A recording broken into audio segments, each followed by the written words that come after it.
Le génie de sa génération vous présente un excellent événement. Un événement qui doit dérouler après le mois de Ramadan. C'est pas vrai pour me tourner. Donc, c'est moi. DJ, go! Ham! Mais bye, demain arrêté. Waaye wul kër naa ma damay arrêté. Waaye non, pas mooy arrêté.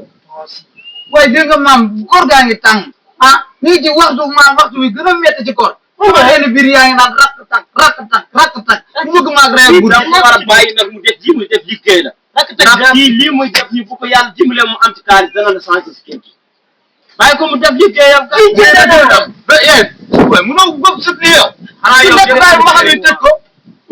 ay nopp yow laay waxal yow. yow xamu lu ma lay yëgal. wóoroo yéen a yam. bàkk jom ngeen ndok.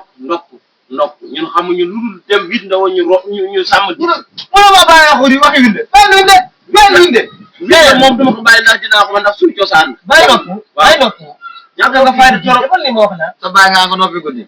yow da nga war a bari maa ngi parce que lii dañ maa fay fi mu doon fay leen ma 20 000 francs. wax na dëgg 20 000 francs. ana 20 000 francs. maa ko gis. après dinaa la jox sa wàll. non bàyyi ma enregistré.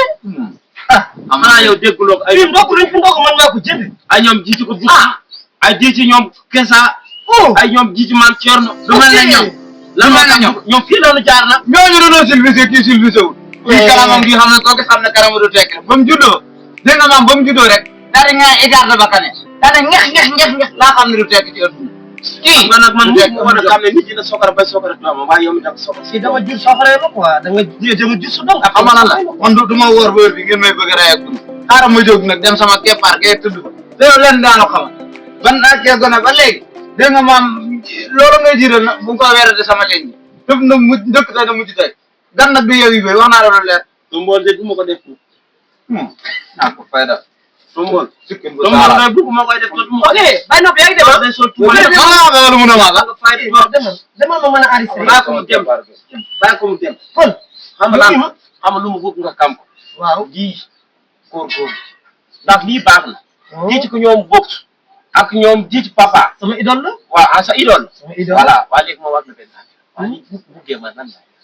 oh yow mën na da nga bëgg a demee. waaw yow mën naa léegi xoolal da nga may jàppal temps su ma waxee nga waxat ah. su ma jàppal la. DJ Altine. ji al. da nga naan DJ Altine le temps. ni koy wax das ji si ji ko Altine.